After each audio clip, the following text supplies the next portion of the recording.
o dia que Jesus prometeu, o cordeiro que foi morto há de surgir, glorioso entre as nuvens dos céus.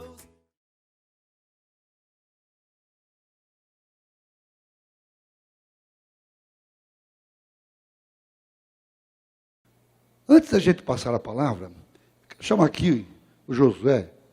Josué, ele é capelão no Mackenzie, foi capelão em Brasília, tem sido professor nos cursos da PEC. E eu estava me lembrando hoje, inclusive conversando com o pastor Vacílios, o primeiro congresso que a PEC fez, fora da Igreja Batista de Vila Mariana, onde a gente fazia sempre, lá em São Paulo, foi aqui. Naquela época não tinha esse auditório. Tinha um auditório menor, de 400 lugares. Nós fizemos, comemorando 50 anos da APEC, 50 anos, fizemos aqui. Foi uma coisa especial. Pela primeira vez, fomos para um hotel. Muito criticados, a APEC vai para o hotel, que negócio e tal. Mas a gente acostumou com o negócio de hotel, né? E não saiu mais. Só que aqui não comportava. Uma semana de professores, uma segunda semana foi para pastores. E naquela ocasião, a gente tinha uma Kombi que saía fazendo ar livre, a gente saiu por aqui convocando pessoas, crianças, e nós fizemos aqui nesta praça, em frente ao hotel. Eu não sei se a gente poderia repetir a dose, viu? Para relembrar o que foi feito há 28 anos atrás, em 91. Nós fizemos aqui na praça um ar livre, com a presença dos congressistas, não eram tanta gente, eram menos de 300 e poucas pessoas, mas a gente juntou ali, e quem foi que trouxe o bonequinho falando com as crianças, apresentando uma mensagem, foi o Josué. E eu queria que você pudesse, por favor, mostrar para nós aí a bênção desse trabalho tão especial aqui. Olha aí. Cumprimento a todo mundo. Boa noite. Tudo bem? Estou com croglenga na boca. Tá, tudo bem. Tá vendo, Barnabé? Muitos anos atrás você esteve aqui. Que legal, hein? Que tanto... Cadê as crianças? É aqui onde todo mundo é criança aqui. Eu trouxe você aqui só para você cumprimentar todo mundo, bem rápido, e lembrar um pouquinho da história. Que lugar que é esse? É uma cidade chamada Águas de Lindóia. Ah, eu lembro. Quando a gente veio aqui, não foi? Uhum. O seu cabelo era preto. Tá, tem muito tempo. Mas é o seguinte, tem pessoas aqui do Brasil todo. Que legal, hein? Eu sou inteligente até, viu, pastor? Você é muito inteligente? Eu sou. Eu sei todas as coisas. Você sabe, eu sempre faço isso aqui com o NAPEC, porque tem gente do Brasil todo aqui. Eu sei tudo. Sabe, eu vou fazer pergunta para você e para eles, pode ser? Pode sim. Por exemplo, o pessoal estava falando, o pastor Gilberto falou que veio gente da Bahia. Tem gente da Bahia aqui? Tá vendo? Você sabe, deixa eu perguntar para vocês, quem nasce da Bahia, o que é, como chama? Baiano. E eu sei tudo também. Quem nasce no Pernambuco, como chama? É pernambucano, tá vendo? Quem nasce no Rio Grande do Norte, tem gente daqui também? Como que chama? Potiguar, tá vendo? Eu sei tudo também. Então tá bom. Então para você, Barnabé. Quem nasce no Rio é peixe. Que peixe? É carioca. Quem nasce no Mato Grosso? Jardineiro. Quem nasce no Piauí? Trem de ferro. Trem de ferro faz assim. Piauí. Piauí. Sei tudo, pastor. Quem nasce no Ceará? Cagra da Cast. Quem nasce no Pará? Cara-choque. Sei tudo, Castor. Quem nasce na Bahia? Ganheira. E em Goiás? Goiagueira. Quem nasce no Espírito Santo? Crente no Senhor Jesus. Mas país, você sabe? Sei tudo também. Quem nasce no Japão? Jacona. Quem nasce no Peru? Queruca. No Chile? Chinelo. Na Bolívia? Golão. E no México? Nixirica. Quem nasce no Equador? Café. Sei tudo, Castor. Sabe tudo nada. Você falou tudo errado. Sei tudo errado, mas eu sei. Tá bom. Mas olha, você vai despedir deles aqui.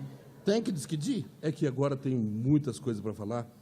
Ai, vida triste. Por quê? Tem que voltar com a dentro da mala. Tá rindo, né? Com que nem vocês. É ruim dentro da mala? Entra lá que o senhor vê. Não me cabe dentro da mala. Nem eu, será que não escreve lá dentro? Não, mas é a minha casinha, tem que ficar feliz, né? Tem, então tá, então despede todo mundo. Cadê o pastor Gilberto? Tá aqui. Tudo bem, pastor? Tudo bem. Alegrinho ele, né? E a esposa dele? Tá lá, ó. Tudo bem com a senhora? Que bom, tem uma dó dela. Por quê? É que ele é feio demais, pastor. Pode falar assim não, pastor. Tem que mentir? Não. Não tem que mentir. Depois o pastor não chama você para vir aqui. Ele é rancoroso também. Desculpa, pessoal. Então eu vou despedir de vocês com a minha escadinha eletrônica. Tchau. Cuidado comigo, tá?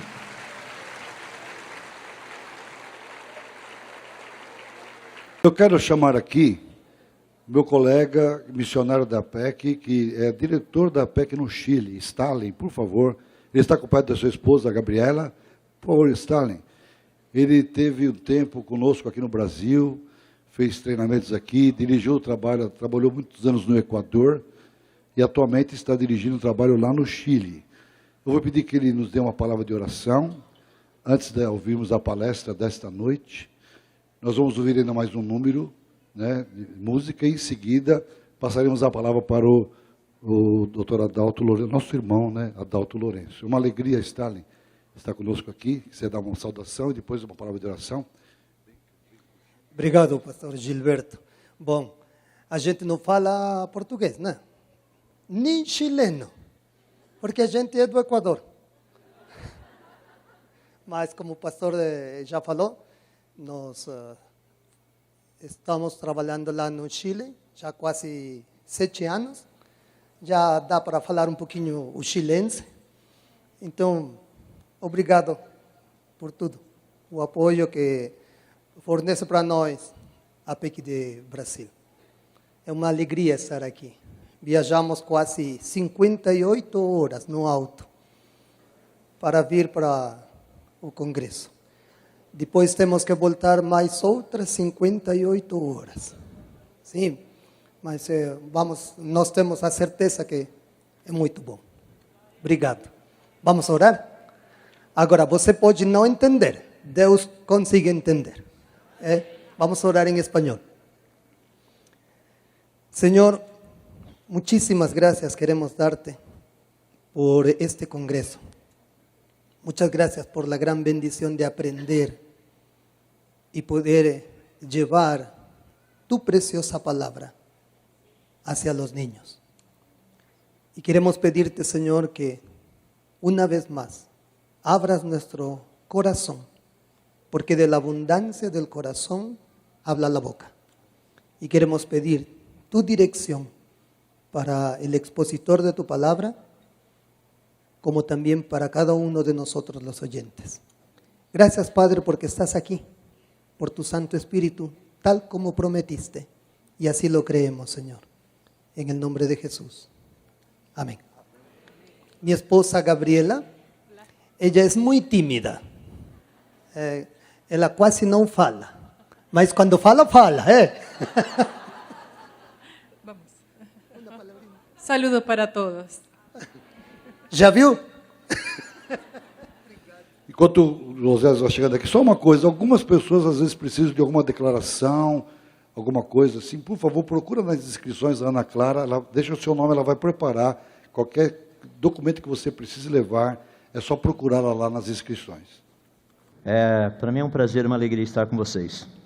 E eu estava pensando na primeira música, quando o Oséias estava cantando para a gente, realmente, quando fala da grandeza de Deus pular, eu fiquei ligeiramente constrangido. Deixa eu dizer por quê. O universo, de uma extremidade até a outra, tem 93 bilhões de anos-luz. E um ano-luz equivale a 9,5 trilhões de quilômetros. Então, você saber o tamanho do universo de um lado até o outro, você teria que multiplicar 93 bilhões por 9,5 trilhões para ter uma noção do tamanho. Sabe por que eu fiquei meio preocupado em pular? É que a Bíblia nos diz que Deus mediu a palmos. Dá para ter uma noção do tamanho dele. É um grande Deus. E é sobre isso que eu gostaria de tratar um pouco com vocês, justamente no aspecto das crianças. Bem rapidinho, deixa eu colocar, eu gosto de tirar os assuntos que não são os mais importantes, mas são também relevantes logo no começo. Só para você ter uma noção do material que a gente tem colocado aí, que é muito importante. Tem um livro chamado Como Tudo Começou, que é uma proposta falando da criação do ponto de vista da ciência. Esse livro não tem versículos. Esse livro tem citações científicas. Porque quando nós chegamos lá no ensino médio, no ensino universitário, há uma necessidade de termos respostas científicas às perguntas que são feitas. Eu quero dizer para vocês que a evolução está errada, não porque a Bíblia diz que está errada, ela está errada também cientificamente. Então nós temos que saber como responder cientificamente. Tem um outro livro também chamado Gênesis 1 e 2, são os livros que já foram mencionados aqui. Esse trata dos ponto de vista do criacionismo bíblico. Mas o que a ciência pode falar a respeito desses 2 capítulos da Bíblia? Como trabalhar com isso? Tem um terceiro livro que não está aqui, mas você pode adquiri-lo através da internet, está lá no site da Amazon.com.br, o pessoal fora do Brasil pode ver na sua área. O nome dele é 10 mitos sobre o criacionismo. Esse livro tem na versão portuguesa e tem também em inglês. Trata das 10 áreas específicas que as pessoas falam do criacionismo. Por exemplo, dizem que o criacionismo é religião. Não é. Dizem que o criacionismo já foi refutado. Não é verdade. Dizem que os criacionistas são pseudocientistas. Também não é verdade.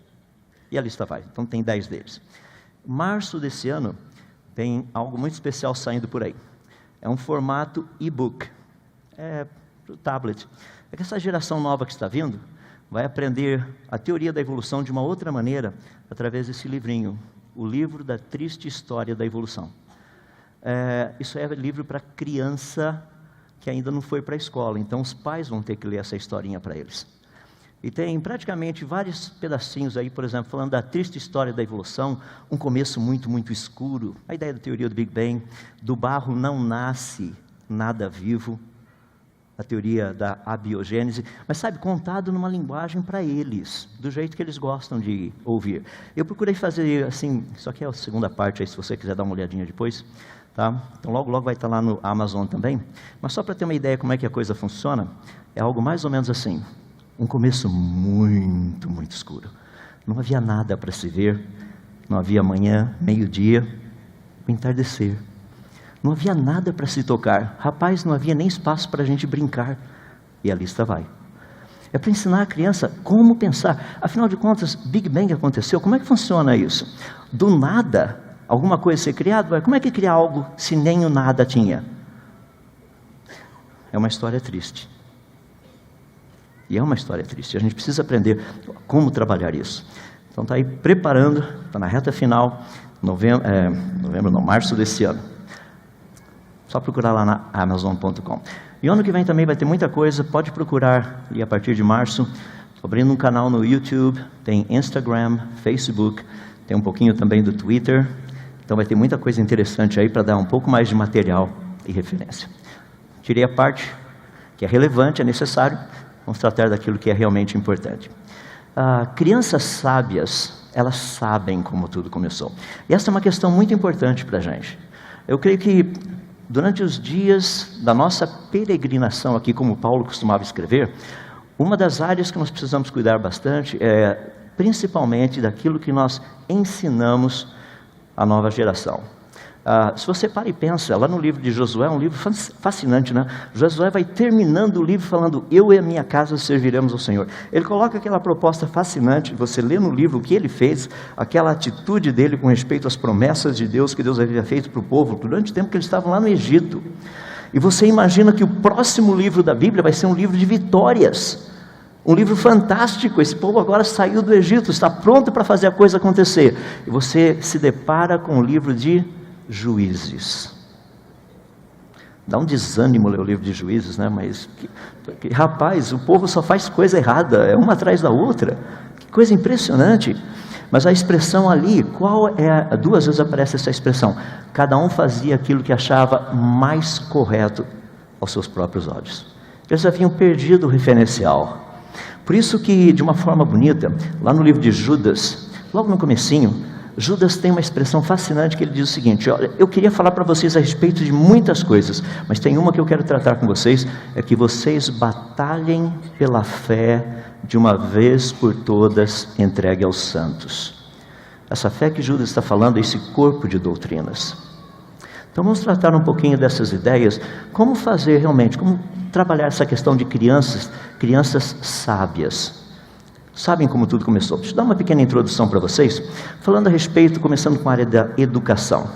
Eu fico assim impressionado porque educação é investimento de tempo, investimento de recursos, investimento de capacidades, sem dúvida. A maior parte das pessoas acha que educação é só investimento de recursos. Manda a garotada para a escola, ou assim, por exemplo, volta da escola dominical. Sobre o que a gente conversa mesmo? O que eles aprenderam? O que o professor ensinou? E quando você transfere isso para a educação secular, a coisa fica pior ainda. Por exemplo, qual o problema da educação aqui no nosso país? É bem simples, deixa eu mostrar para você. O que está sendo desenhado é o que geralmente os políticos gostariam que nós víssemos. A realidade é aquilo lá atrás. Interessante, né? Sabe por que eu estou dizendo isso? Dá uma olhadinha. Esse teste, o PISA, é um teste que avalia alunos de 15 anos. Tá? E ele literalmente fala um pouquinho como é a educação do país. Dá uma olhadinha, nós tivemos lá 2000, 2003, 2006, é feito de 3 em 3 anos. O resultado desse ano deveria ter saído agora no dia 3 de dezembro, mas ainda não saiu. Então eu imagino que nessas próximas semanas nós teremos o resultado. Dá uma olhadinha na situação do Brasil. Primeiro, logo do lado do ano, você tem o número de países que participaram do teste. E na coluna lá do finalzinho, onde está a média geral, embaixo do geral, está a posição do Brasil entre todos os países que participaram. Por exemplo, em 2000, haviam 32 países, o Brasil foi número 31, só tinha um abaixo da gente. 2003, 41 países, o Brasil pegou o número 40, só tinha um abaixo da gente. 2006, 57 países participaram, nós ficamos no número 52, melhorou um pouquinho, só tinham 5 abaixo da gente. Mas é triste quando você olha quem eram esses países abaixo da gente. E o mais triste quando você olha alguns acima da gente. Você não vai acreditar. Então dá para ter uma ideia da nossa situação ali. Deixa eu fazer uma pergunta, afinal de contas, o que está acontecendo? Porque o número de escolas aumentou, o número de cursos universitários também aumentou. Mas por que esses números permanecem? Rapaz, obrigado. É só não ser eletrocutado, né? Jesus não precisava nada disso para dar palestra, mas de qualquer forma. Também porque ele falava em certos lugares. Impressionante. Então, quando nós olhamos esses números, eles são muito preocupantes. A pergunta é, o que está acontecendo? O que está errado com a educação? Eu quero dizer para vocês que esses dados são importantes quando nós tratamos do nosso país, da educação secular. Mas se nós pararmos e pensarmos um pouco, por que a educação hoje está tem um problema tão sério? Isso não é só Brasil, em todos os países. Afinal de contas, o que está errado com a educação? Deixa eu tentar mostrar de uma frase bem simples. Existe uma pessoa bem conhecida, pelo menos no meio evangélico, na área de aconselhamento cristão, Dr. Jay Adams. Há uns anos atrás ele disse o seguinte: o mundo é uma grande escola com milhões de alunos confusos, tentando soletrar a palavra verdade usando as letras erradas. Você já tentou pegar e fazer aquele joguinho com as crianças, dar um jogo de palavras, de letrinhas, e falar, ó, escreva uma palavra com essas letras que estão aqui. E, na verdade, as letras que você está dando a elas não são as letras para que aquela palavra seja construída. Então, esse é o nosso problema. Para nós cristãos, qual seria o nosso desafio? Nosso grande desafio? Porque eu gosto de colocar essas coisas para a gente estar com uma coisa bem em mente. Uma delas, que eu acho fascinante, é a seguinte: uma criança curiosa jamais ficará entediada. Deixa eu fazer uma pergunta. Na escola dominical, as crianças não veem a hora de ir para a escola dominical, certo? A criançadinha está em casa e fala: pai, está na hora.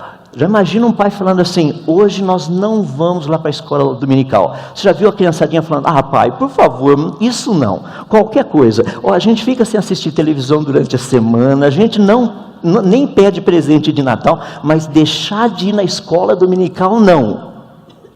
Deixa eu fazer uma pergunta: o que está acontecendo?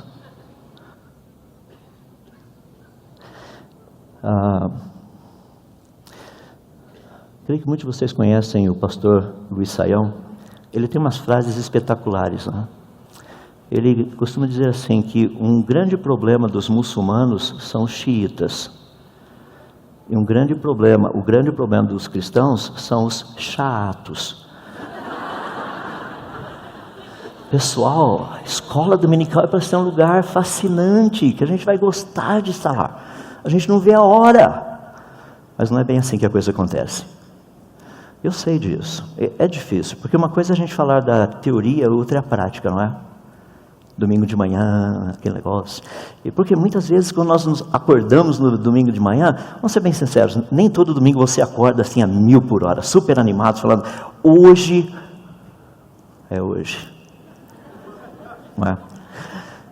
Mas eu quero deixar um desafio para vocês: como usar qualquer plataforma que você tiver, seja a escola dominical, seja o nome que você der, o tempo que você tem para educar, estar envolvido com crianças, como ajudá-las a ser sábias, sabendo como tudo começou. E por que isso é importante? Então, eu separei algumas áreas aqui, eu vou apenas dar algumas ideias, tá? Eu tenho praticamente 8 áreas que eu gostaria de tratar rapidamente com vocês. São ideias básicas, mas que são fundamentais para nós podermos atingir o coração das crianças. Então vamos lá. Vamos começar com cosmovisão. Cosmovisão é uma área fascinante. Todos nós temos uma. Muitas pessoas não sabem direito o que é cosmovisão. Cosmovisão, no fundo, é aquilo que nós usamos para interpretar o mundo ao nosso redor. Interessante, pessoas chegam e falam: nossa, a situação está horrível. Você conversa com outro e fala: rapaz, quantas oportunidades. Não, peraí, está horrível ou tem oportunidades? Percebe? Cosmovisão atua na nossa mente, nos ajudando a ver o mundo, interpretar o mundo ao nosso redor. Não somente isso, a cosmovisão é aquilo que nós usamos também para descrever aquilo que nós chamamos de verdade e realidade. No fundo, deixa eu colocar dessa forma para ficar claro para ver, porque isso é um pouco teórico, né? Cosmovisão é o óculos que você usa para ver as coisas por aí. Tem gente que põe óculos cor-de-rosa de manhã e vai embora. O mundo é cor-de-rosa. As árvores são cor-de-rosas, a camisa do chefe é cor-de-rosa, a peruca é cor-de-rosa, as casas são cor-de-rosas, tudo é cor-de-rosa. Eu quero dizer para você que eu e você temos esse óculos. E é muito difícil nós retirarmos esse óculos. Nós usamos o tempo todo. Você sabia que os nossos filhos também? Por exemplo, toda criança quando nasce, ela nasce achando que é Deus. Não sei se você já percebeu. Tem que ser na hora dela, do jeito dela, a vontade dela acima de todas as coisas. E não tem muita opção, tem? Ela acha que é, mas não é. Tem pessoas que falam assim: é um anjo, só se for caído. Você pode olhar o jeitinho da coisa ali, sabe, está no seu colo, está mamado, fraldinha trocada, assim, até arrotou, está bonitinho, prontinho ali, está quietinho, dorme como um anjinho. Se bem que anjo não dorme, mas você está ali, sossegadinho. Você coloca no bercinho, o que acontece? Isso. Daí você pega, fica quietinho, põe no bercinho, tira do bercinho. Eu senti o drama, manipulador. Nasceu manipulador, ele quer manipular o mundo. Percebe? Essa é a cosmovisão que nós nascemos, que nós somos donos do mundo. As coisas têm que acontecer do meu jeito, na minha hora, senão não tem conversa. Não é verdade? Obrigado pelo exemplo prático. Então é muito importante nós entendermos que cosmovisão é algo real. Sabe por quê? Porque a cosmovisão que você tem, que seu filho tem, que as crianças com as quais você trabalha têm, elas afetam as preferências, aquilo que é escolhido. Elas afetam, então, as nossas escolhas. Por que eu prefiro A e não B? Afeta ainda também a nossa percepção do que está ao nosso redor. Afeta ainda, de uma forma muito específica, a informação, tanto a que é recebida quanto a que é passada.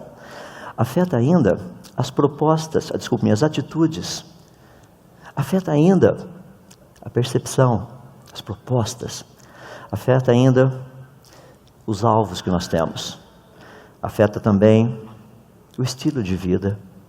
E afeta ainda a crença, aquilo que nós chamamos de verdade ou verdadeiro. Todos têm uma cosmovisão. Todos. As crianças com as quais você trabalha, teu filho, tua filha, teu esposo, tua esposa, as pessoas que estão ao teu redor, cada um de nós aqui tem uma cosmovisão. Cada um tem. E o trabalho da palavra do nosso Deus é fazer com que a nossa cosmovisão se torne a dele. Esse é o alvo. Deus não quer que você se especialize na sua. Deus quer que você passe a ter a dele. Por isso, a ideia de cosmovisão é fundamental. Deixa eu colocar de uma forma mais prática para nós, porque a cosmovisão afeta a interpretação. Quer ver que interessante? Vamos pensar no universo. Vocês estão vendo aqui uma pequena foto do céu aqui no hemisfério sul. Então vocês estão vendo ali as 3 Marias, aquelas 3 estrelinhas meio em ângulo. Tá? Então tem as 3 Marias ali. Olha que interessante. Se eu pudesse tirar a atmosfera e mostrar para vocês como é lá fora, eu teria que fazer o seguinte. Olha o que vai acontecer. Isso é visto daqui de baixo. Isso é sem atmosfera. Fala, nossa, não sabia que tinha tanta estrela assim. Isso é só o começo. Isso é Qual era a sua cosmovisão mesmo a respeito do universo lá fora? Por exemplo, tem algumas estrelinhas interessantes. Aquela lá em cima é Betelgeuse. Ela é quase 30 vezes maior do que o nosso Sol. É um pouquinho grande. Aquela outra pequenininha ali, 300, desculpe. A Rigel, aquela ali do cantinho embaixo, ela é 51 vezes mais brilhante do que o nosso Sol. Tem as 3 estrelinhas ali no meio, a Unitac, a Unilan e a Mintac, são as chamadas 3 Marias. Tem um negocinho ali, meio vermelhinho ali no meio, tá? Que é a M78, é uma nebulosa. Do outro lado ali também tem mais 2 pequenininhas, a M42 e a M43. Deixa eu ver se eu consigo mudar um pouquinho a sua cosmovisão, porque a cosmovisão, ela afeta como nós vemos as coisas. Então vamos pegar, no caso ali, aquela partezinha da M78. Você está vendo a imagem? Percebe lá que você tem um negócio, uma manchinha meio pretinha ali no meio? Parece assim, a cabeça de um cavalo invertido. Tá? Eu vou pegar isso aí e ampliar um pouquinho para a gente ver o que é. É uma nuvem de gases, ainda superaquecidos, num universo extremamente antigo. Interessante, como é que está aquecido ainda depois de tantos bilhões de anos? As pessoas falam, nós não sabemos. Claro que nós sabemos, não tem bilhões de anos. Não deu tempo de esfriar ainda. Não precisa fazer muita força para entender. Mas as pessoas falam, não, mas deve ter uma outra explicação. Qualquer outra é falsa. Você pegou a panela, está quentinha, está lá em cima do fogão, põe em cima da pia. Deixa um dia depois, a panela vai estar quente? Mas se ainda estiver quente? Não vai estar quente. Certeza. A menos que seja assim, a cozinha no inferno. Daí está sempre quentinha, mas se não for lá, não é assim. Então, por aqui é um pouquinho diferente. Agora, se nós imaginarmos o universo como um todo, lembra que eu estou falando de cosmovisão, tá? Dá uma olhadinha, cada um desses pontinhos é uma estrela. Cada um desses pontinhos é uma estrela. Cada um desses pontinhos é uma estrela. E você pega estruturas como essa, que são galáxias, que possuem centenas de bilhões de estrelas. E elas estão espalhadas por todo o universo. uma quantidade imensa delas. Assim, é tão impressionante que nessa imagem que vocês estão vendo, com exceção daqueles pontinhos onde existe uma flecha verde do lado, isso daí são estrelas. Todos os demais pontinhos são galáxias. Dentro de cada um desses pontos existem centenas de bilhões de estrelas ou algumas dezenas de trilhões de estrelas. Eu acho que a cosmovisão está começando a mudar um pouquinho, né? Não é legal? Você pega, por exemplo, a Lua, vou colocar um quadradinho do lado da Lua, só para a gente ter uma noção de tamanho. Tá? Ali está o quadradinho. E se eu pegar e ampliar isso daí? Em vez de um quadradinho só, eu quadricular o céu inteiro. Desse jeito ali, ó. O que eu veria dentro de cada um desses quadradinhos é isso aqui, ó. Cada um daqueles pontinhos, com exceção daqueles que tem uma flechinha verde do lado. Você está vendo uma? Galáxia. Não são estrelas aqueles pontinhos, são galáxias. Pergunta, quantas estrelas tem no universo? Resposta científica precisa. Olha lá o pessoal da matemática. O dobro da metade. Se você não entender, porque você não faz matemática, mas de qualquer forma. Se você pegar o dobro da metade, é o todo, né? Então, quantas estrelas tem no universo? Isso é proposta de 2003. Até 2003, a pesquisa feita revelava que no universo existem pelo menos 3 vezes mais estrelas no universo do que o número de grãos de areia de todas as praias e de todos os desertos do nosso planeta. Tá? Pesquisa científica de 2016. A coisa mudou um pouquinho. Não são 3 vezes mais, são 10 vezes mais. Agora, olha como isso afeta a nossa cosmovisão. Deus conhece cada uma delas e as chama pelo nome. Deus trouxe tudo isso à existência. Imagina eu chegando para esse Deus que fez todas essas coisas e dizendo para ele o seguinte: Senhor Deus, eu determino, eu ordeno. Já sentiu o drama, né? Amém. Cosmovisão está mudando, percebe? A cosmovisão que nós temos, quem é Deus, precisa ser mudado. Porque daí me coloco na minha posição. Imagina eu chegar para Deus e falar: Senhor Deus, eu tive uma grande ideia. Imagina Deus falar assim: vai, estou te ouvindo. Percebe como a cosmovisão afeta a nossa interpretação? Isso aí afeta os cientistas também. Deixa eu dar um exemplo assim bem interessante. Steven Weinberg recebeu um prêmio Nobel em 1979. Grande, assim, brilhante homem. Fabuloso. Arthur Holly Compton também recebeu um prêmio Nobel em 1927. Dr. Weinberg, ele era um ateu professo. Ele falou isso. Arthur Compton era literalmente um cristão presbiteriano. Olha a diferença entre os dois. Os dois estudaram esse universo que eu acabei de mostrar para vocês. Bom, Weinberg disse o seguinte: quanto mais o universo parece ser compreensível, tanto mais ele parece não fazer sentido. Seria mais ou menos você entrar numa sala e encontrar tudo organizado, e você fala: rapaz, que sala organizada! E alguém dizer para você o seguinte: isso aí foi por acaso. Deu uma chuva, um vendaval, uma inundação por aqui, tudo ficou encaixado certinho no lugar para aqui. Você fala: isso não faz sentido. É a percepção dele, mas a cosmovisão dele elimina qualquer possibilidade de criação. É por isso que não faz sentido. Olha o outro que estudou o mesmo universo, mas a cosmovisão dele era diferente. Olha o que o Dr. Arthur Compton disse: para mim, fé começa com a compreensão de que uma inteligência suprema trouxe o universo à existência e criou o homem. As pessoas falam: está vendo? Ele está falando de fé. Olha a próxima frase: não é difícil para mim ter esta fé, pois um universo organizado e inteligente testifica a favor da maior afirmação jamais pronunciada: no princípio, Deus. Percebe o que a cosmovisão faz? A evidência é a mesma para os dois. Os dois viram as mesmas estrelas, os dois viram as mesmas equações, os dois viram as mesmas coisas. Porque um disse: não faz sentido, e o outro disse: faz todo sentido. Qual a diferença? Cosmovisão. Por que é importante nós termos uma cosmovisão e passarmos uma cosmovisão correta para os nossos jovens, para as nossas crianças. Deixa eu falar um pouquinho a respeito de cosmovisão e revelação. Afinal de contas, quais são os meios que nós usamos para conhecer a verdade e compreender a realidade ao nosso redor? Quer ver uma coisa? Deixa eu dar uma aulinha prática disso. Se eu perguntasse para vocês agora, o sol está brilhando nesse momento?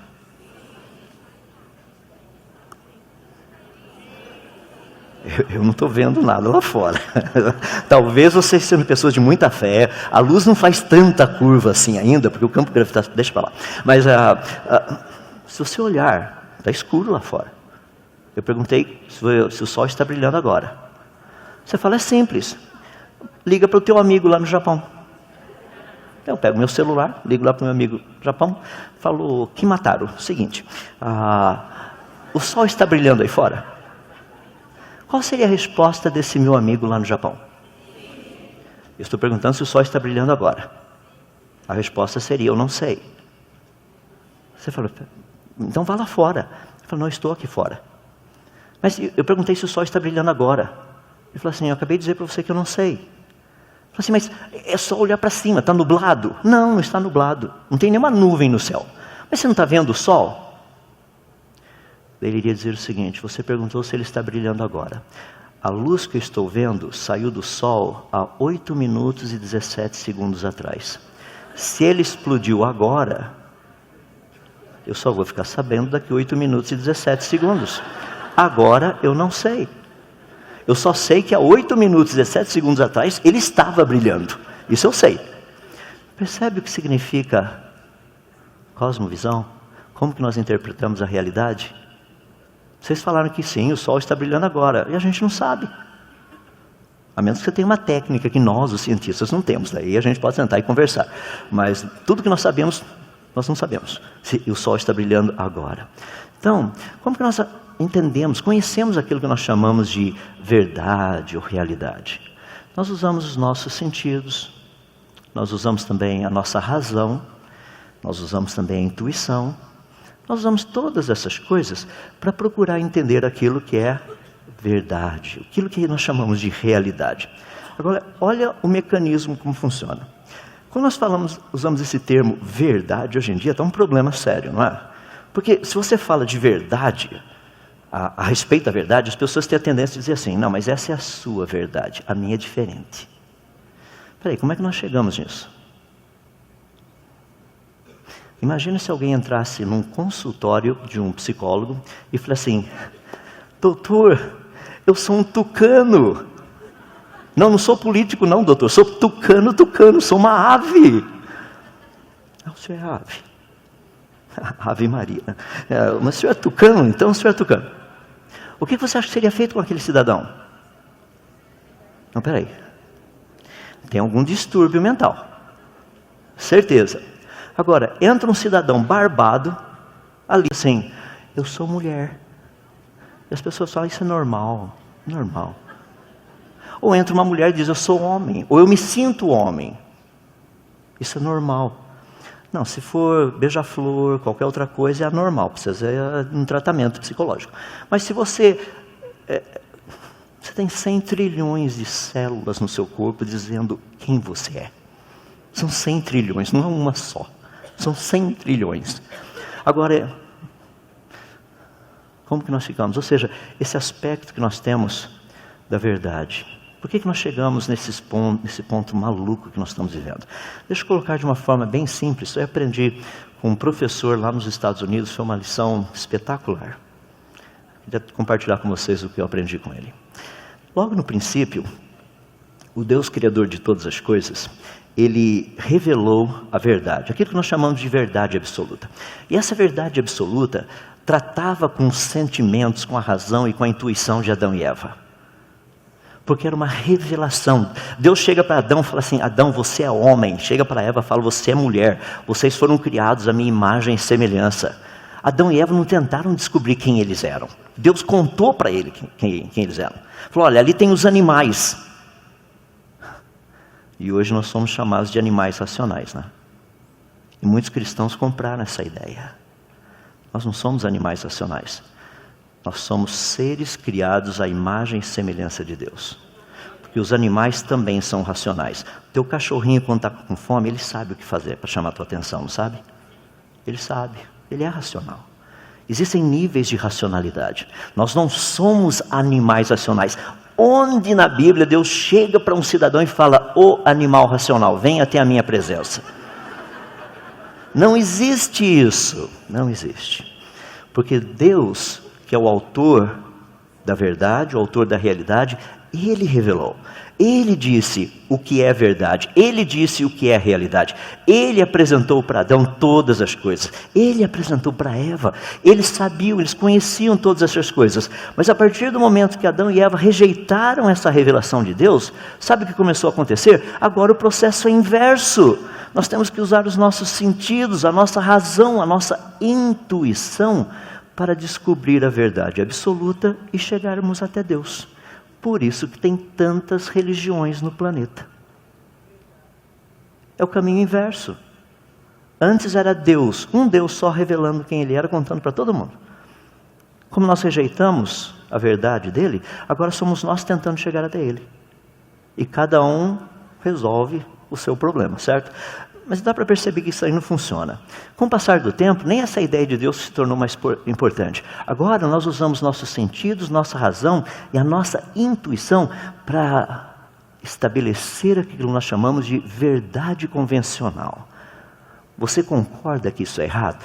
Ah, eu concordo. Ah, eu também concordo. Então, você concorda, eu concordo, então isso é verdade. Se o outro não concorda, isso não tem nada a ver. Você está errado. Percebe? Nós estamos nesse pontinho aqui, que eu estou tratando, isso aí foi décadas atrás. Nós estávamos ali, verdade convencional. Agora nós já passamos disso. Por quê? A gente não consegue ficar juntos com verdade convencional, não tem como. Nós não concordamos o tempo todo. Aí esse sistema todo esfarelou, chegando no que nós temos agora. Nós usamos nossos sentidos, nossa razão, nossa intuição para aquilo que nós chamamos de verdade relativa. Você entende isso também? Percebe onde nós chegamos? Foi uma rejeição da revelação de Deus e o processo foi só ladeira abaixo. Então nós estamos nessa confusão hoje. A gente não sabe mais o que é. Um professor de biologia um tempo atrás veio conversar comigo e falou assim: não aguento os meus alunos, não aguento. Tá bom. Qual o problema principal? Eles são os animais. Eu falei assim, mas faz 100 anos que nós estamos ensinando que eles são animais. Agora eles acreditaram. Mas na verdade, nós somos animais racionais. O nível de racionalidade varia, não varia? Tem alguns são mais, outros são menos. Mas são animais. Percebe o resultado? Ou seja, quando você tira essa revelação de Deus, o que sobra da cosmovisão? Nada. Você coloca o que você quiser ali dentro. Olha o próximo passo, o que acontece. Você vai ter que responder essa pergunta. Como você sabe que o que você sabe é verdade? Por exemplo, o céu existe? Estou falando do espaço sideral. Estou falando do céu. Vamos começar com o que é mais fácil. O inferno existe? Você já foi lá? E como é que você sabe que ele existe? Porque a Bíblia diz. Mas como é que você sabe que o que a Bíblia diz é verdade? Ela é a palavra de Deus. Como é que você sabe que ela é a palavra de Deus?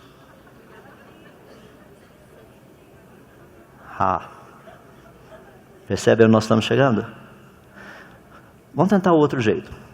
A Bíblia fala de vários locais no planeta Terra. Por exemplo, montanhas do Ararat. Elas existem? Sim, claro que existem. O rio Nilo existe? Sim. Rio Jordão, o rio Eufrates, o rio Tigres. O pessoal está perdendo a convicção, né? Entrou um pouquinho de áreas assim, sei lá, rio Tigre, Eufrates, não sei. Está na Bíblia isso aí. Monte Sinai, sim. Cidade de Jerusalém, cidade de Roma, maravilha, muito bem. Todos os locais que a Bíblia fala, eles existem. Lugares que a gente pode ir lá e verificar. Eles estão lá. Então a Bíblia é verdadeira em todas as afirmações de locais. Ótimo. Quando a Bíblia fala de um local que não é testável, ela estaria mentindo? Percebe? Não. Porque tudo que ela falou dos outros são verdadeiros. Você pode ir lá e procurar, está lá. Estou terminando um livro sobre o dilúvio em Gênesis, e eu cito isso num dos capítulos. Para aqueles que têm dúvida, eu coloquei o posicionamento de GPS, que você pode entrar no Google, clica, ele vai direitinho, tem a montanha, tem o rio, tem a cidade, etc, coisa e tal. Está lá, a Bíblia disse que estava lá, é só ir lá, está lá. É por isso que eu posso dizer para os meus amigos, falar assim, olha, esse negócio de céu e inferno, a probabilidade de existir é extremamente alta, porque tudo aquilo resto que a Bíblia diz que existe, é testável, nós testamos, está lá. Agora, por que a Bíblia iria mentir sobre céu e inferno? Eu nunca fui lá, isso é verdade. Tem gente falando, porque você não tem a minha vida. Eu falo, não é o inferno, não, pode ficar sossegado. Ou seja, como você sabe que o que você sabe é verdade? Percebe? O problema é que hoje a verdade não é mais importante. O importante é o que uma pessoa pensa ou sente sobre algo ser verdadeiro. Nós mudamos. É por isso que eu queria gastar esses próximos minutos com vocês falando da importância do ensino das origens. Precisamos voltar para esse ponto. Então vamos tratar das origens. Deixa eu começar fazendo algumas perguntinhas, são muito interessantes. Pergunta primeiro, por que o conhecimento sobre as origens é fundamental? Mas por quê? Por que ensinar sobre as origens? Deixa eu colocar dessa forma. Qual seria a sua resposta a essa pergunta? Melhor ainda, qual seria a resposta? Tá? Mas para ser politicamente correto, eu também tenho que perguntar o seguinte. Cada pessoa pode ter a sua resposta. Essa é a sua resposta, não é a minha resposta. Deixa eu voltar de novo. Vou colocar ali, ó. Por que o conhecimento sobre as origens é fundamental? Percebe que eu tirei o homem das cavernas ali, né? Quer ver que interessante? Por duas razões muito básicas. Porque esse conhecimento define quem nós somos e por que estamos aqui. Deixa eu fazer essas duas propostas. Olhem essas duas propostas. Eu só vou mudar a frase lá de cima. Procure responder essas duas perguntas usando essa cosmovisão. Se somos apenas frutos do acaso, quem somos nós e por que nós estamos aqui? Somos apenas frutos do acaso. Afinal de contas, quem somos nós? O acaso produz o quê? Você é fruto do acaso, eu sou fruto do acaso. Afinal de contas, quem somos nós? Pior ainda, por que nós estamos aqui? Investir a vida em criança, para quê? Elas também são frutos do acaso. Eu também sou, você também é. É só fruto do acaso. Qual o problema? Por que nós estamos aqui? Agora deixa eu mudar. Se fomos criados, quem somos nós? Se fomos criados, por que estamos aqui? Percebe como muda totalmente a maneira de responder essas duas perguntas? Eu estou falando do quê? Cosmovisão. Quando nós temos a cosmovisão correta, a mudança é radical. Agora, eu preciso colocar um negocinho aqui no meio. Na palestra original não tinha, mas falei, não, vou ter que colocar. Sabe aqueles negocinhos que você sente aquela incomodação santa de colocar? Nós temos um problemão aqui. É um problemão. Porque quando nós tratamos das origens, nós recebemos uma quantidade muito grande de informação, que é uma quantidade de informação naturalista. Deus não faz parte do pacote. É a ideia da teoria da evolução. Tá? Existe hoje um movimento muito grande acontecendo aqui no nosso país. É gigantesco o negócio. Ele estava meio dormente, mas o criacionismo está ganhando força e esse pessoal está vindo de carona. Que é o que nós chamamos de evolucionismo teísta. O que é isso? É evolução mais Bíblia. Deus criou o mundo segundo a teoria da evolução. Gênesis 1 e 2 não são literais. Você não precisa se preocupar com isso. Sabe que tem muitos professores de escola dominical que colocam ideias humanas e têm a ousadia de colocar versículo do lado, achando que o versículo vai santificar a ideia humana. Não acontece isso. Evolução e Bíblia são duas coisas tão distintas que é como você tentar misturar água e óleo. Não mistura. Não tem como. Deixa-me dizer por quê. A teoria da evolução possui uma essência básica. Se você já estudou evolução, se você conhece a teoria da evolução, se você não ouviu da teoria da evolução, você vai ouvir um pouquinho agora. A teoria da evolução é bem simples. A evolução, no caso, se a evolução tivesse ocorrido, a morte teria que ter existido desde o primeiro organismo vivo. Desde o primeiro, porque evolução, por definição, é a sobrevivência. Olha o termo, sobrevivência do melhor adaptado. Sobrevive o melhor adaptado e o outro não. Peraí, volta. Se a evolução ocorreu, então morte teria que estar no mundo desde quando o primeiro ser vivo surgiu. Agora, se a morte já estava no mundo antes do pecado de Adão, aí nós temos um problema. Porque é óbvio que a morte não pode ser o salário do pecado. Você não vai me dizer que uma bactéria pecou. Tinham duas bactériazinhas. Uma olha para a outra e fala assim, o teu complexo de Gold é melhor do que o meu. Ou, sei lá, a tua membrana, olha a membrana dela, eu não tenho uma membrana como essa, tá bom. Não foi isso que aconteceu, isso é óbvio. Ou seja, se a morte já estava no mundo, eu quero dizer para vocês que Jesus veio e morreu apenas por um processo natural. Agora, por que ele não morreu pela fotossíntese também? Podia ter morrido pela fotossíntese, pela erosão, pela corrosão, qualquer uma dos outros processos naturais. Percebe o problema? Quando você tenta juntar teoria da evolução e cristianismo e Bíblia, você irá destruir um deles. Não tem como. As duas coisas não se misturam. A ordem da evolução não é a ordem que você encontra em Gênesis. Não é, a sequência está diferente. Tem muitas pessoas que chegam para mim e falam assim, mas isso não é importante. Não é importante. Como você responde quem somos nós e para que estamos aqui? Como que você responde essa pergunta? Porque se nós somos apenas frutos da evolução, não, mas Deus não está preocupado com essas coisas. Ele está. E ele está tão preocupado que logo no primeiro livro da Bíblia ele colocou o que ele fez do jeito que ele fez. Ele podia ter começado muito bem a Bíblia da seguinte forma: no princípio criou Deus os céus e a terra. Pula lá para o capítulo 3. Mas a serpente, o mais sagaz dos animais e blá blá blá. Ele podia ter pulado o capítulo 1 e capítulo 2, não ter falado nada a respeito. E daí eu e você iríamos acreditar em qualquer coisa relacionada do como tudo começou. Mas Deus escreveu. Ele deixou claro. Tem pessoas que chegam para mim e falam assim, rapaz, você é muito assim, sabe? Fica pegando em coisinha, não precisa. Eu falo, meu amigo, a minha fé depende disso. Fala assim, mas não se preocupa com Gênesis 1 e 2. Fala, tá bom. Gênesis capítulo 1 fala da criação dos céus e da terra. Gênesis capítulo 2 fala da árvore da vida. Apocalipse 21 fala da criação de novos céus e nova terra. Apocalipse 22 fala da árvore da vida. Se os dois primeiros não são verdadeiros, que esperança eu vou ter que os dois últimos serão? Peraí, que fé é essa? De onde vem isso? Ah, não, Gênesis não é literal. Tá bom, se Gênesis não é literal, por que Apocalipse 21 e 22 devem ser literais? Não, mas isso é diferente. Me mostra. Porque os dois são matematicamente simétricos. Criação dos céus e da terra, árvore da vida. Criação de novos céus e nova terra, árvore da vida.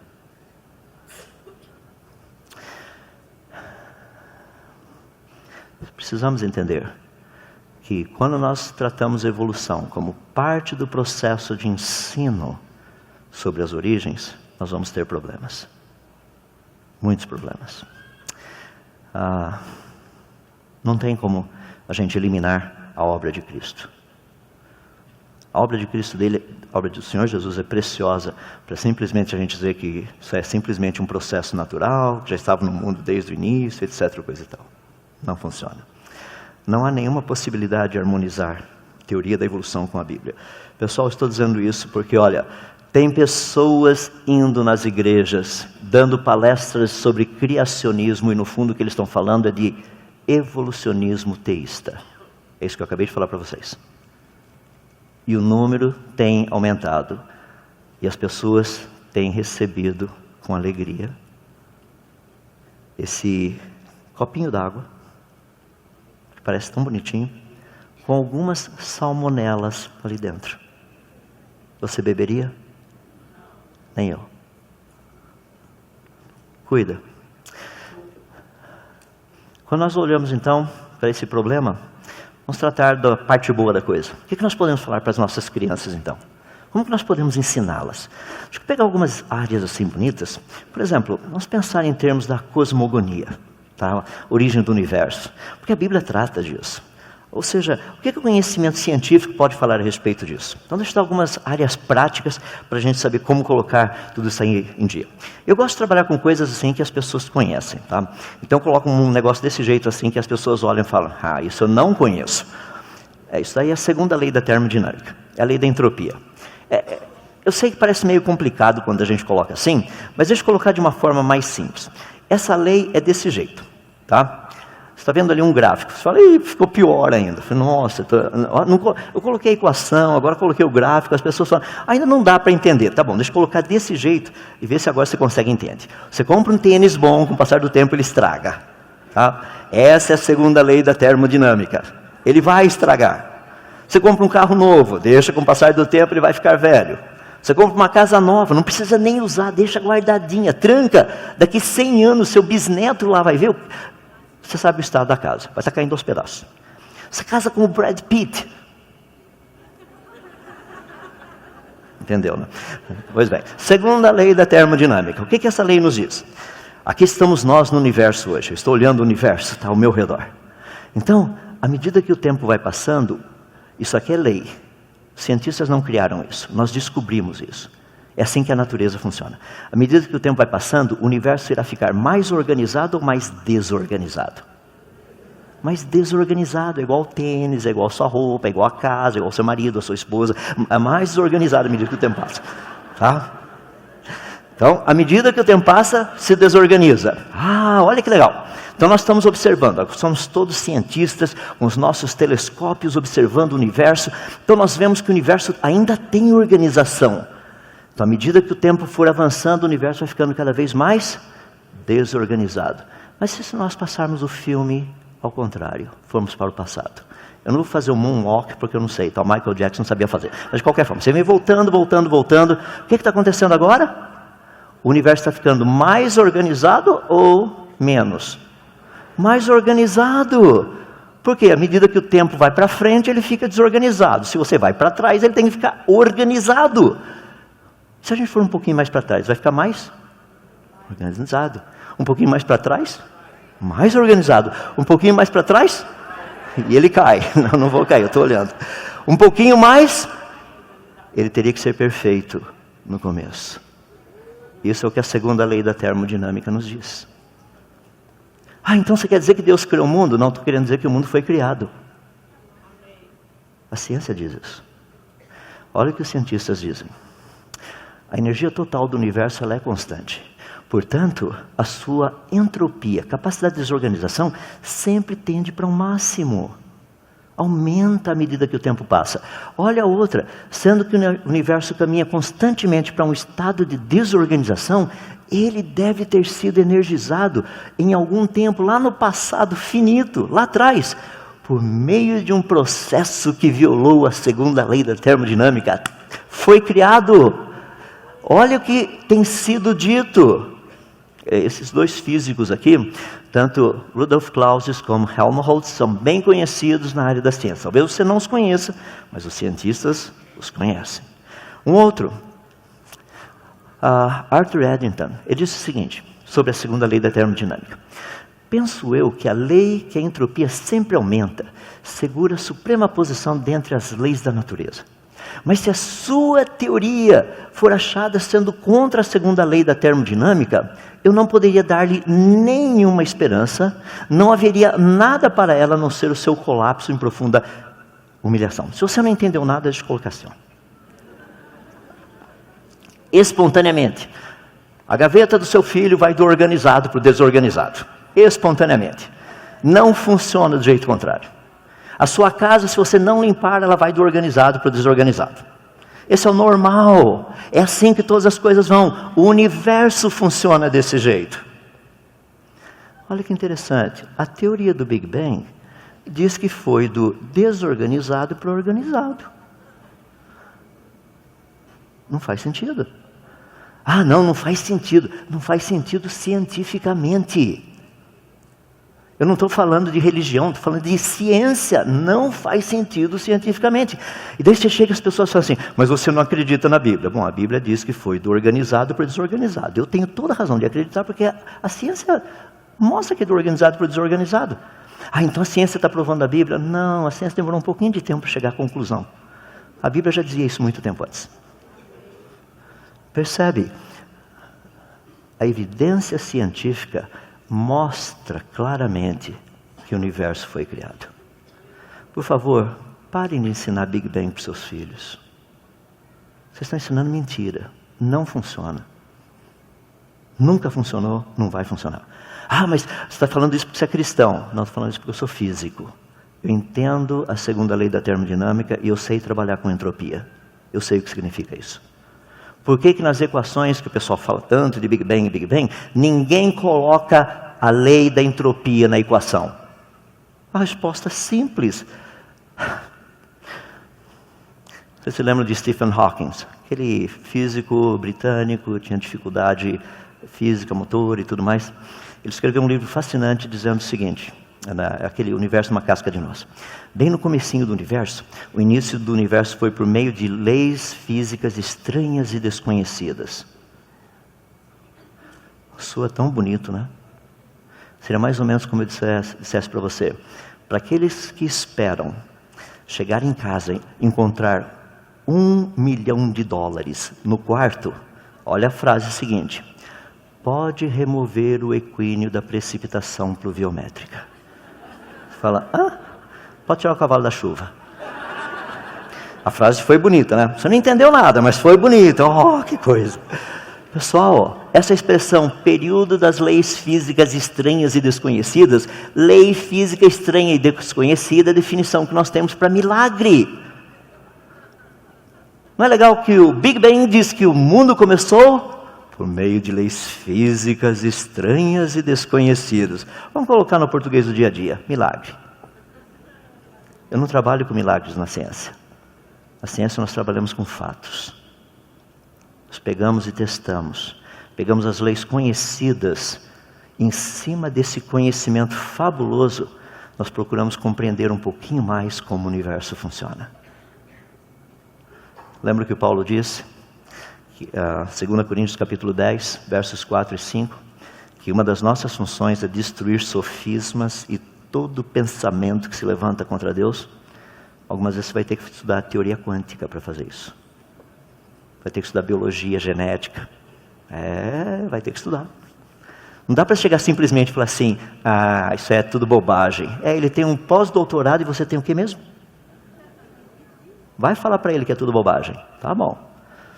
Estuda. Vamos incentivar essa nova geração a serem homens e mulheres que conhecem, gente de conhecimento. E por favor, palavrinha aos pais. Muitos pais chegam para mim e falam assim, mas meu irmão, se eu mandar meu filho e minha filha para a universidade, ele vai perder a fé. Eu falo, não se preocupa, se perder porque nunca teve. Pode mandar. Você acha que professor universitário consegue tirar a fé do seu filho? Peraí, você nunca leu o João? Jesus disse assim, eu conheço as minhas ovelhas, olha, elas estão nas minhas mãos, ninguém consegue arrebatá-las de lá. Não tem professor universitário que faz isso. Agora, se nunca teve, aí é um problema. Porque nunca fez parte do rebanho, né? Pode estar no meio das ovelhinhas, mas não é ovelhinha. É uma ovelhinha. Não faz parte do rebanho. Não faz. Como trabalhar então essa questão? Percebe? Nós podemos trabalhar questões básicas, mostrando que a ciência não é contra. Não é. Mas, meus irmãos, nós precisamos conhecer. Porque qual é o grande problema? Os nossos alunos vão para as escolas, chega lá o professor que está dando aula de evolução, o aluno fica revoltado, levanta a mão e fala, professor, mas isso aí está tudo errado. O professor fica até meio assustado, né? Tudo errado, estou ensinando isso. Mas tudo errado. E o professor pergunta, mas por que está tudo errado? O senhor nunca viu lá na Bíblia que disse Deus que Ele criou todas essas coisas? Meu irmão, ali não é hora de falar isso. Porque daí o aluninho chega em casa, né, seu filho chega em casa e fala, meu professor está me perseguindo. Mas com razão, tem que perseguir mesmo. Tem que bater no teu filho ainda. Porque ali é aula de ciência, não é aula de religião. Quando perguntaram para Jesus, é lícito pagar tributo a César? Qual foi a resposta dele? Vocês nunca leram nas Escrituras o que está escrito? Jesus não respondeu desse jeito. Vocês responderam corretamente. É isso que Jesus falou. Dai a César o que é de César, dá para Deus o que é de Deus. Onde está isso na Bíblia mesmo? Está na Bíblia, não está? Mas Jesus estava citando algo lá do passado. Imagina alguns judeus da época ali chegando falando assim: ele não sabe nada, ele não sabe que tudo é de Deus. Ah, Jesus não sabia que tudo era de Deus, tá bom. Mas Jesus estava falando, tem algumas coisas que eu quero que vocês deem para César. Tudo é meu. Mas isso aqui você vai dar para César. Tem algumas coisas, vamos colocar no nosso contexto. Algumas coisas você vai ter que dar para biologia. Você vai ter que dar para genética. Para geologia. Para paleontologia. Não é tão bonito quando um aluno faz uma pergunta e o professor dá uma resposta e o aluno fala, professor, eu discordo com o senhor. E eu discordo por causa disso, disso e disso. Mostra a sabedoria. Meus irmãos, nós precisamos ensinar os nossos filhos a serem sábios. Não existe um versículo na Bíblia que diz que Deus se agrada de ignorância. Não tem isso na Bíblia. Não tem. É por isso que de novo eu volto. Famosas frases do Dr. Sayão que são espetaculares. Deus manda a gente ser diferente. Mas tem cristão que insiste em ser esquisito. Tem que ser diferente, não esquisito. Fez uma pergunta, rapaz, os nossos filhos deveriam estar prontos para dar uma resposta. Os nossos jovens deveriam estar prontos para responder com sabedoria a isso. Deixa eu ir para a reta final, falar um pouquinho com vocês sobre Gênesis. Porque isso daí tem sido um problema muito sério. Muitas pessoas falam muito pouco a respeito desse livro fabuloso que a Bíblia tem. Principalmente o comecinho. Eu queria dar para vocês algumas coisas, apenas para você pensar do quão importante é esse livro. Eu vou ficar bem no comecinho dele, poderia falar muito assim, que seria bem interessante, tá? Porque existem evidências científicas sobre as origens, que não contradizem a Bíblia, tá? As evidências científicas sobre as origens, elas realmente não contradizem. E a Bíblia é um livro fascinante, é um livro de história. A gente precisa ensinar história e precisa ensinar como essas coisas aconteceram, ensinar os detalhes. Eu tenho alguns exemplos aqui, mas eu quero dar um para você pensar. Pergunta, quantos anos tinha o pai de Noé quando Adão faleceu? É porque vocês não leem Gênesis capítulo 5. Parece até que não foi inspirado, né? Resposta, 56 anos.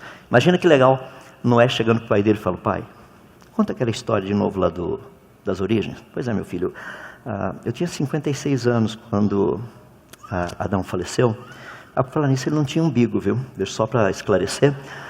Ele foi criado, e você sabe que quem é criado não tem umbigo, então a gente sabia que ele não tinha umbigo. Ele até mostrou, não tinha umbigo realmente, então foi criado. Pessoal, o pai de Noé provavelmente conheceu Adão. É por isso que Noé podia falar com a maior tranquilidade sobre a origem. Pergunta, quantos anos antes do dilúvio nasceu Sete, o filho mais velho de Noé? Pessoal, vocês são professores de escola dominical, vocês já deram aula do dilúvio, não pode pular isso daí, tem que saber. Sete nasceu 98 anos antes do dilúvio acontecer. Porque a Bíblia diz que ele tinha 100 anos de idade quando o primeiro filho dele nasceu 2 anos depois do dilúvio. É só fazer continha, né? Bom, 2 anos depois do dilúvio, tinha 100 anos. Então, 100 menos 2 dá quanto? Muito bem, 98. A gente sabe quanto tempo atrás ele nasceu. Legal. Percebe a dinâmica? Pergunta, quantos anos tinha Isaac quando Sem, a última testemunha ocular do dilúvio, sabia como foi antes do dilúvio e depois do dilúvio? Quantos anos tinha Isaac quando Sem faleceu? Percebe onde está o nosso problema, né? Ele tinha 50 anos. Ele nasceu 50 anos de idade quando Sem faleceu. Imagina Jacó e Esaú conversando com Isaac. Pai, esse negócio do dilúvio, não cola, viu, pai? Pai Isaac falou, meu filho, eu tinha 50 anos de idade quando Shem, o filho de Noé, faleceu. Você sabia que o avô dele, Lameque, conheceu Adão pessoalmente? Você sabia disso? Falei, pai, mas, meu filho, estou falando de gente que conviveu. É por isso que a história das origens chegou até nós de maneira fiel. Percebe? A história faz sentido. Remove todo esse contexto para você ver o que acontece. Pergunta, mais uma delas aí. Noé entra na arca. Vamos fazer a continha. Ele, sua esposa, 3 filhos e 3 noras. 8 pessoas. Quem que foi do lado de fora da arca? Então vamos ver. A Bíblia nos diz que Noé foi o filho mais velho. E Noé teve irmãos e irmãs. Fala, mas como é que você sabe disso? É porque no capítulo 5 diz que Lameque, depois que gerou a Noé, ele teve ainda outros filhos e filhas. Então Noé tinha irmãos e irmãs. Legal. Devia ter sobrinhos e sobrinhas também, né? Uma boa possibilidade. O pai de Noé, Lameque, foi o primogênito de Matusalém.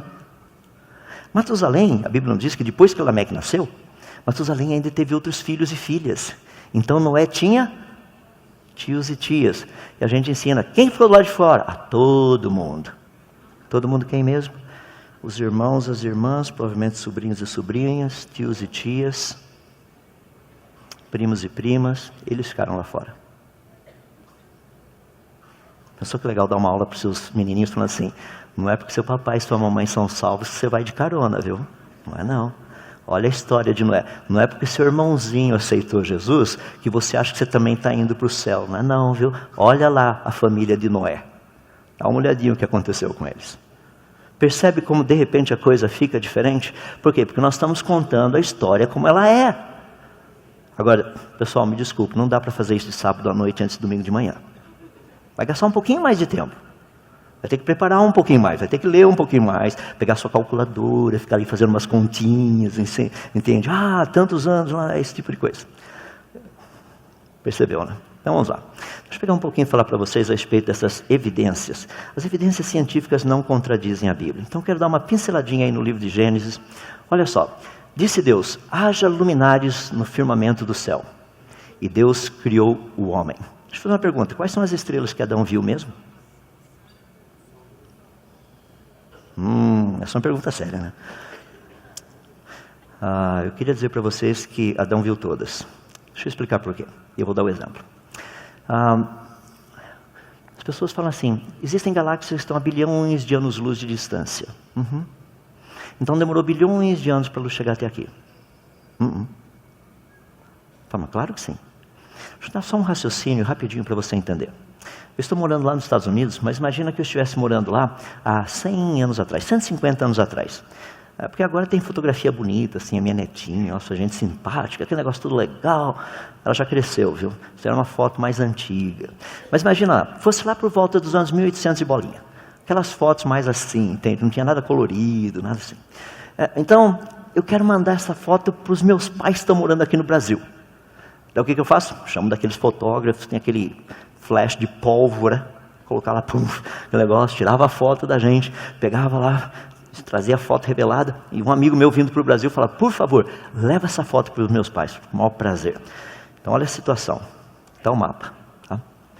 Eu estou morando lá em cima, Greenville, esse cantinho aqui, ó, passar o mouse em cima ali, ó, aquele pontinho, tá vendo? Tá? Meus pais moram aqui, ó, cidade de Limeira, lá embaixo. Legal. Meu amigo fala, sem problemas. Ele pega a fotografia, põe no bolso dele, sobe no cavalo e vem embora. Aí depois de 4 anos ele chega aqui em Limeira, aqui pertinho. 4 anos de viagem. Ele tira aquela foto lá do bolso, chega lá pro meu pai e fala assim, a foto da sua netinha. Netinha não, bisnetinha, né? Que legal. Espera aí, ele está vendo a foto da minha netinha, bisnetinha dele, como ela é ou como ela era? Muito bem. Quando a gente olha no espaço, nós estamos vendo não como o espaço é, mas como ele. Você quer ver como ele era lá atrás? Olha que coisa interessante. Eu gosto que a gente dá uma olhadinha.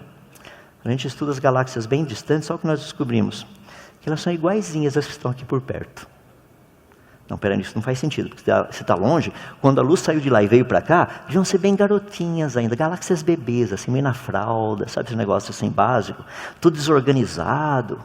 Não, elas estão organizadas desde o início. E quanto mais a gente tem estudado, é a mesma coisa que a gente tem visto. Publicação científica de 94, 2005, 2010, 2011, 2011 de novo, 2012. Estou pulando rápido só para você ver que tem bastante coisa, tá? Todas elas dizem o quê?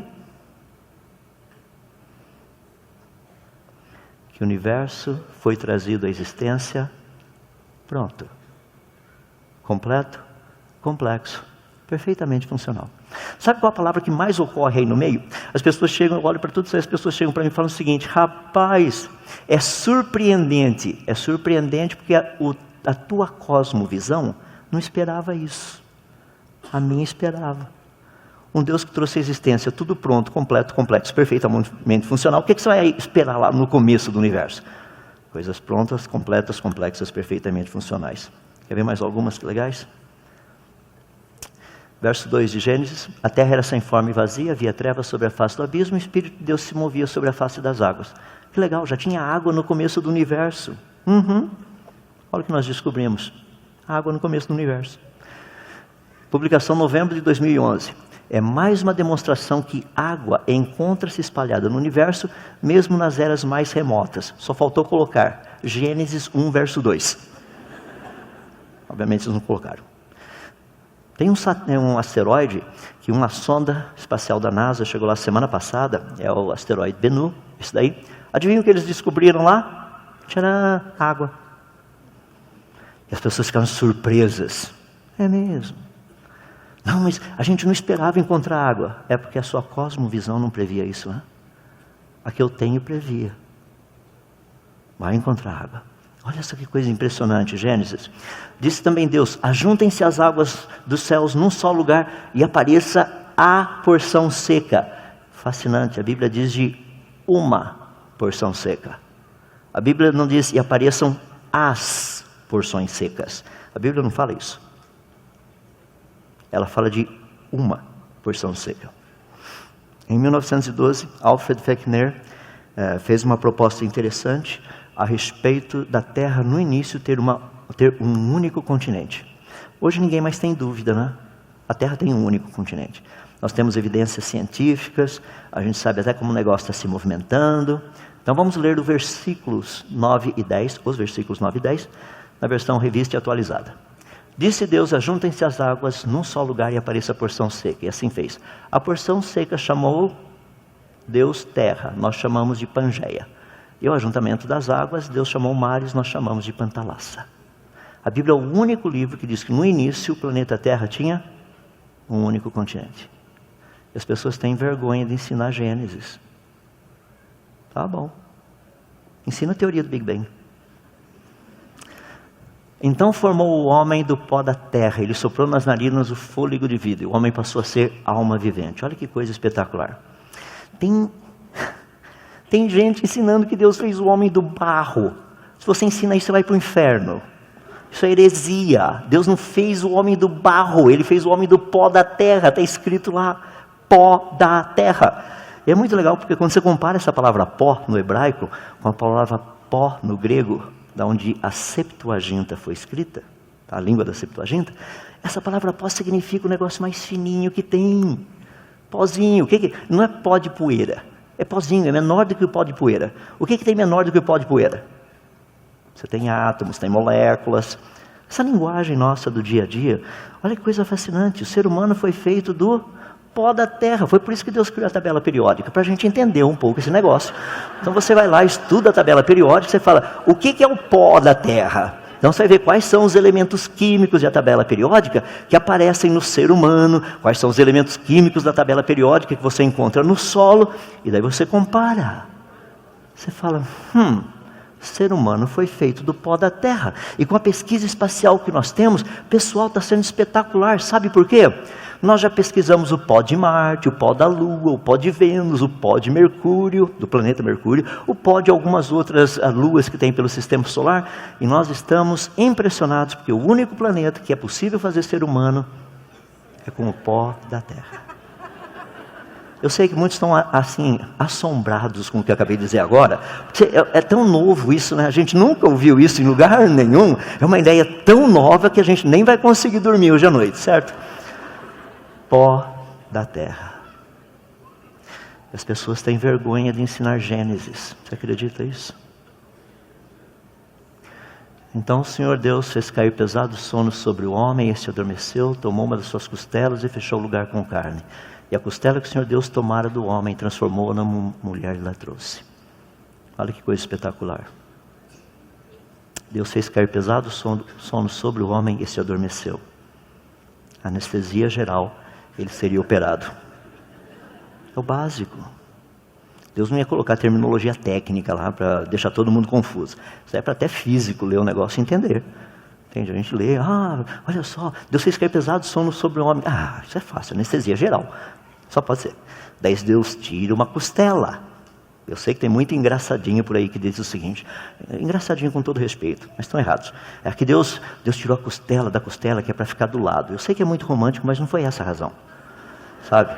Mas Deus podia ter tirado até da unha do dedão do pé. Não poderia, porque não funciona. Por que ele tirou literalmente da costela? Sabe por quê? Olha só.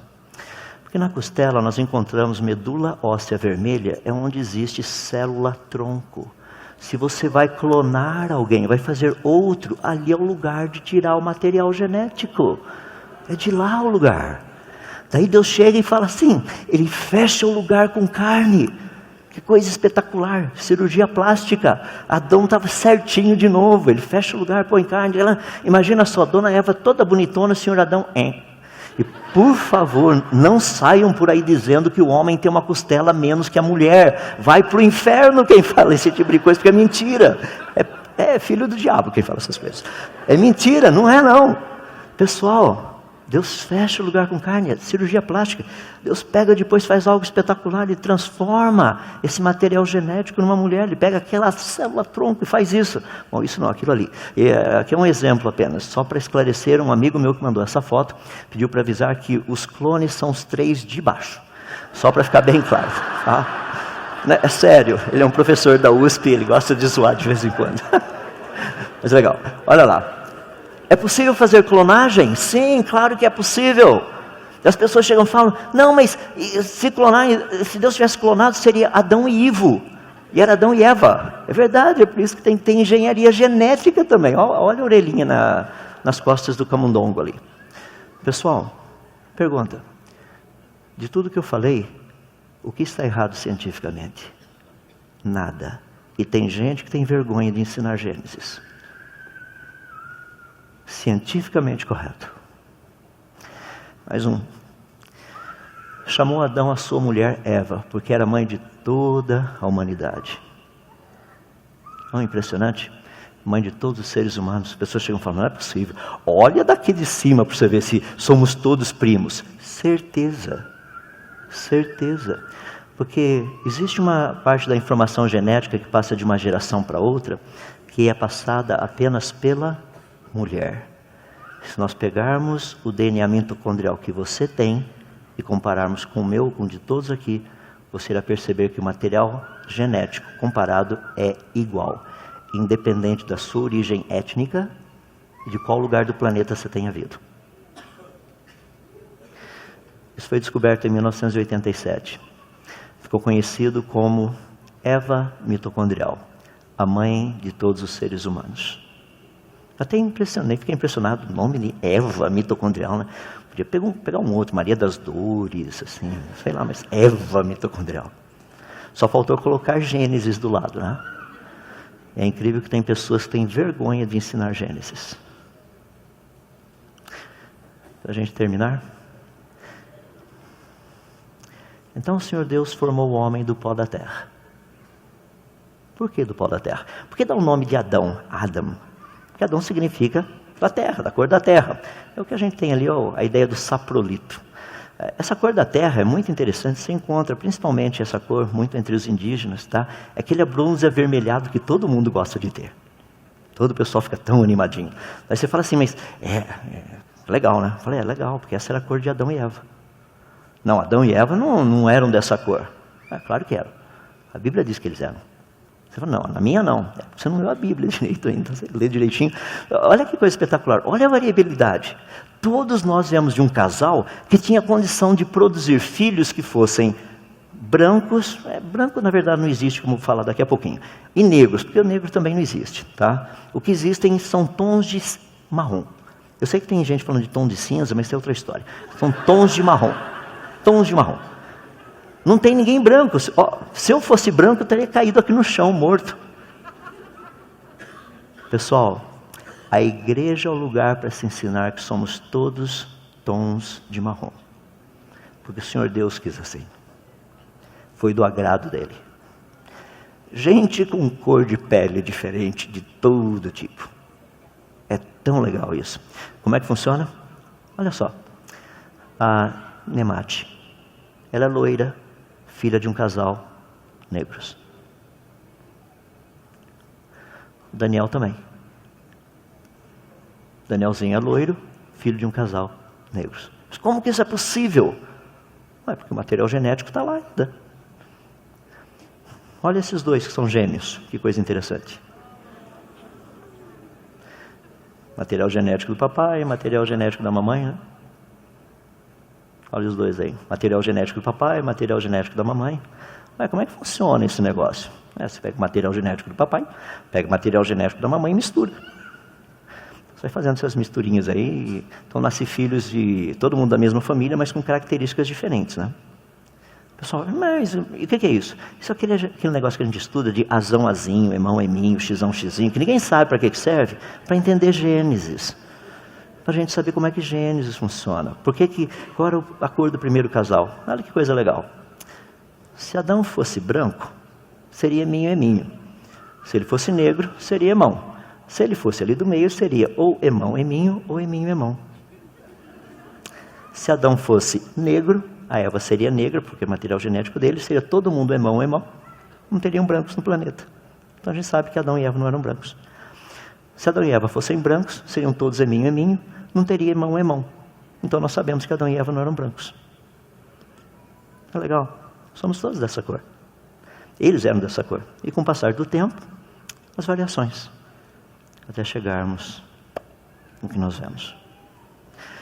Percebe como o estudo de Gênesis ajuda a eliminar um monte de coisa que a sociedade tem criado? Deixa eu terminar colocando isso para vocês. Como é que a gente coloca isso em prática? E é simples. Eu não vou precisar gastar mais do que 30 minutos, porque o meu tempo já estourou. Diz o seguinte, olha o que Pedro nos diz. Antes, santificai em vossos corações a Cristo como Senhor. Isso significa o quê? A palavra dele vai ter a primazia mesmo em cima da ciência. O que ele disse é o que vai ser ensinado.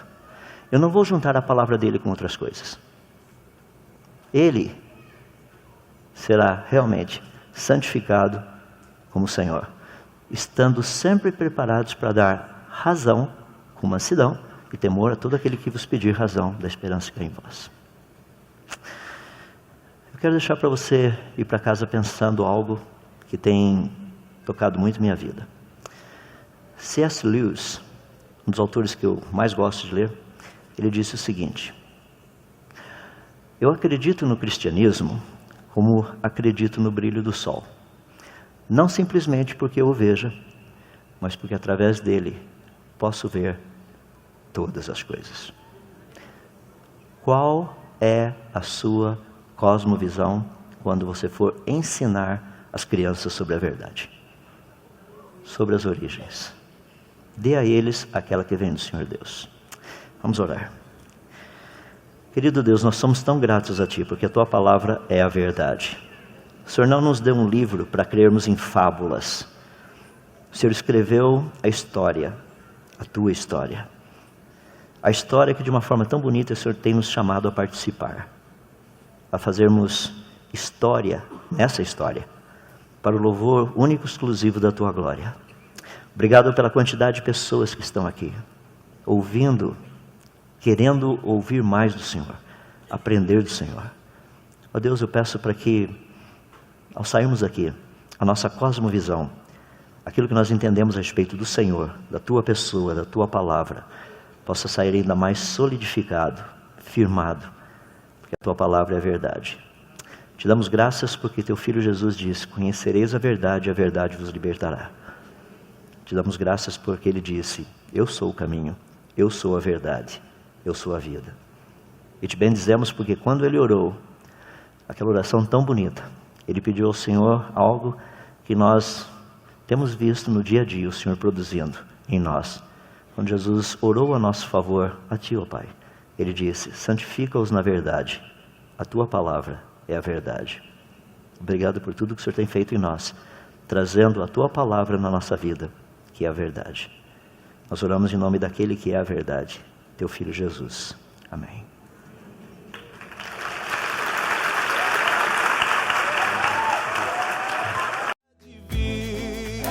O dia que Jesus prometeu, o cordeiro que foi morto há de surgir, glorioso entre as nuvens dos céus.